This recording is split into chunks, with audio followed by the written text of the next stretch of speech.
December 7th, the International Olympic Committee had announced the addition of four urban sports to the 2024 Olympics in Paris. These include skateboarding, sport climbing, surfing, and breaking, or as we know it, breakdancing. Breaking is one of the four elements of hip hop, which also includes graffiti, emceeing or rapping, and DJing. Breaking involves footwork or top rock and floor work, but also a range of quirky, individualistic looks and gestures. The floor work includes freezes, in which a dancer stops at precarious moments, perhaps balancing on just an arm or an elbow, and power moves, which display dynamic and often acrobatic feats. Although the sheer spectacle and style of hip hop make it easily amenable to commercial use, the OG or original gangster hip hopper was a societal other, a black or Hispanic youth in New York, spray painting street corners and waging battle not with kicks and punches, but with head spins and freezes.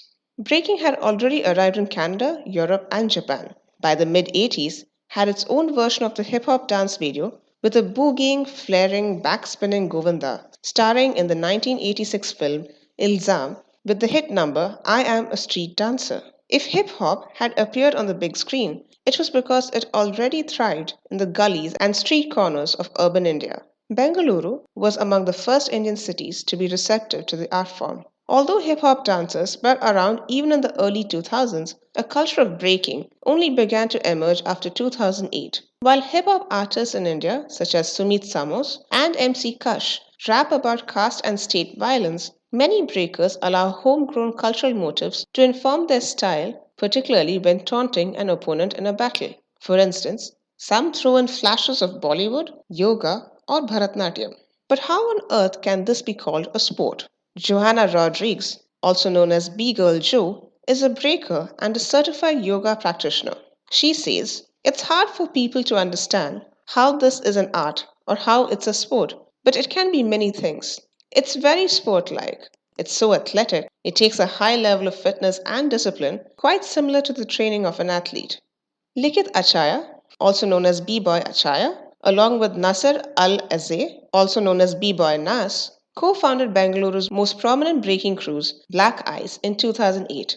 Likith Achaya says, breaking is one of the most physically challenging dance forms in the world.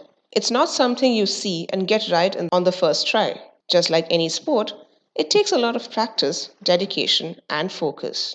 Breaking is inherently an act that unfolds in the spur of the moment. A breaker responds to the immediacy of the now. The DJ's syncopated beats, which the dancer does not choose, the atmosphere of the cipher, which is a circular arrangement of whooping, cheering, bouncing viewers who watch the battle, and the particular moves of an opponent. Breakers are judged not just for their technical mastery, but also for wit, inventiveness, and authenticity. Battle judges therefore require a precise understanding of the form's inner workings.